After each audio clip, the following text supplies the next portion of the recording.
ଖରାଦିନେ ଝାଳ ବୋହିବା ସ୍ୱାଭାବିକ କଥା। ବିଶେଷଜ୍ଞଙ୍କ ମତରେ ଶରୀରରୁ ଝାଳ ବୋହିବା ପଛରେ ଅନେକ କାରଣ ରହିଥାଏ।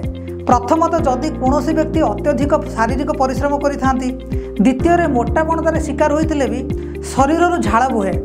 ସେହିପରି ଅଧିକ ତେଲ ମସଲାଯୁକ୍ତ କିମ୍ବା ରାଗ ଖାଦ୍ୟ ଖାଇବାକୁ ଭଲ ପାଉଥିବା କିଛି ଲୋକଙ୍କଠାରେ ମଧ୍ୟ ଝାଳ ବୋହିବା ସମସ୍ୟା ଦେଖାଯାଇଥାଏ। ଏହାଛଡ଼ା ହର୍ମୋନ୍ ଇମ୍ବାଲାନ୍ସ ହେବା ବି ଝାଳ ବୋହିବାର ଆଉ ଏକ କାରଣ ହୋଇଥାଏ। ସେହିପରି ବଂଶାନୁଗତ ଭାବେ ଏହି ସମସ୍ୟା ଦେଖାଯାଇଥାଏ ବୋଲି ଅନେକ ମତ ଦେଇଥାନ୍ତି। ତେବେ ଏହି ଝାଳ ବୋହିବା ଦ୍ୱାରା ବେଳେବେଳେ ଶରୀରରୁ ଦୁର୍ଗନ୍ଧ ବାହାରି ଅପ୍ରୀତିକର ପରିସ୍ଥିତି ଉପୁଜିଥାଏ।